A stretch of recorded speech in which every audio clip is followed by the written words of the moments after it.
So guys, to take you through a script that I wrote of how to take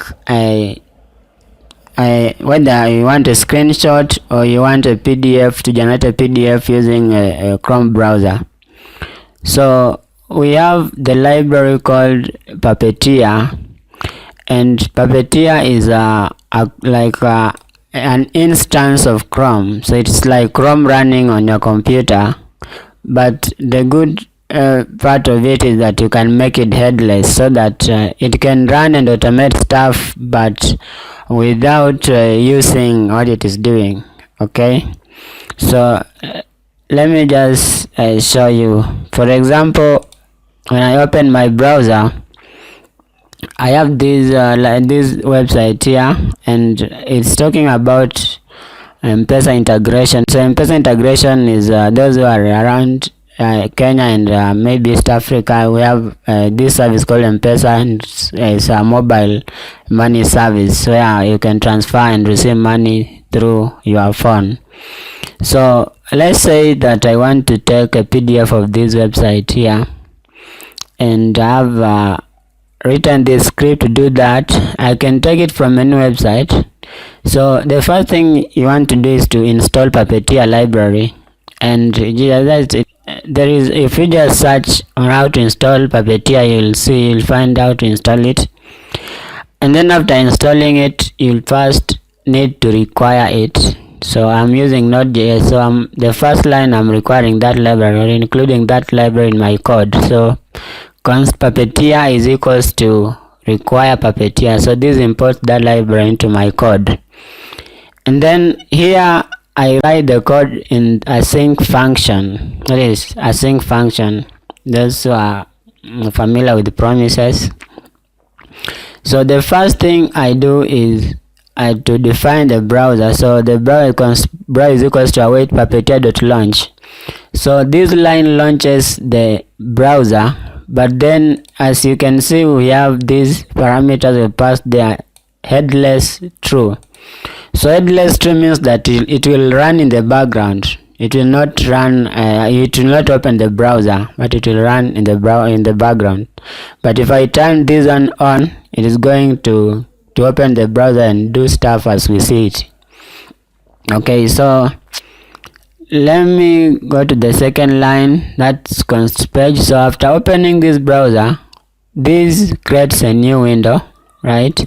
So the browser creates a new window instance, and then after that I'm setting default navigation timeout to 0, so that maybe let's say you have a problem with our network, you don't want that browser to time out and close. So that's why we are setting the default navigation timeout to be 0. Okay, so maybe it has taken a long time loading and we don't want it to time out, so and throw an error, so we set this one to 0. Then after that we command the browser to go to open this. Okay, so this is that website, and I can open it. This is that website, this one here, that is that link, and we are commanding the so we are commanding the browser to go to this, and then after opening that, we have this wait until, so network idle too. So we don't want the browser to do whatever we want it to do without the page fully loading. That's why we are saying wait until network idle too. That will wait for some time before proceeding. So after that, we want it maybe to console log something, so that we can know it is doing something, it is doing what we commanding it to do. That's why I am saying console log navigated to the page. Again, so if you want to take the screenshot, you can and comment this, but then in my case I want to save PDF. So we have this await page.pdf. so it's going to save. You give it the path, so the path is docs, and how I want to name it is M-Pesa.pdf. So let me just show you the documents in that directory. So these are the documents. As you can see, we have a couple of documents, but then we don't have any document called M-Pesa or something. So we are instructing the browser to save that document as mpesa.pdf, and the format is F4. So and then we have print background, we set it to true. So print background to true is if you don't set it to true, there are some things it will not print, like color and stuff that maybe images, it's not going to print. So that's why you are setting it to true. And then after that, maybe you can consult something like await. You can consult saved PDF. It has already saved this PDF. We consult this, and then after doing that, we can now close the browser. But before closing, we can do something on the console. So we're saying closing browser, and then we close the browser. So this is the script that is going to save the PDF of this file. So let's try it. So to run the script, I'll open the console where it is, and then I'll run it.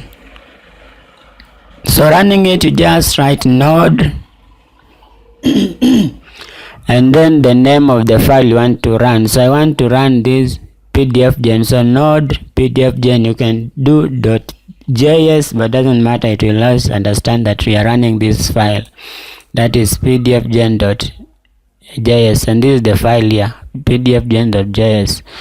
So let's run it and see what happens. So I just want to, as you can see, it has a console log that navigated to the page.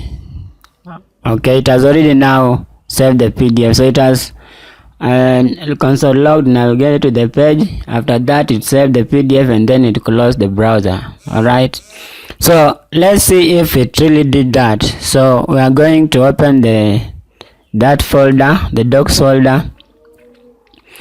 And as you can see, we have this M-Pesa here. So let's open it. And as you can see, we have that document saved. Okay, though the format might have changed because it is not going to take exact format sometimes. Alright, so but you can see the document has already been saved. So it has been saved as a PDF. So that is a simple script that can help you to download PDF files from a browser. Okay, so that is it. I'm also writing a script with Puppeteer to do some automations, and when I'm done, I'll maybe share with you in a video. And so please just subscribe so that you get more of my content. Thank you so much.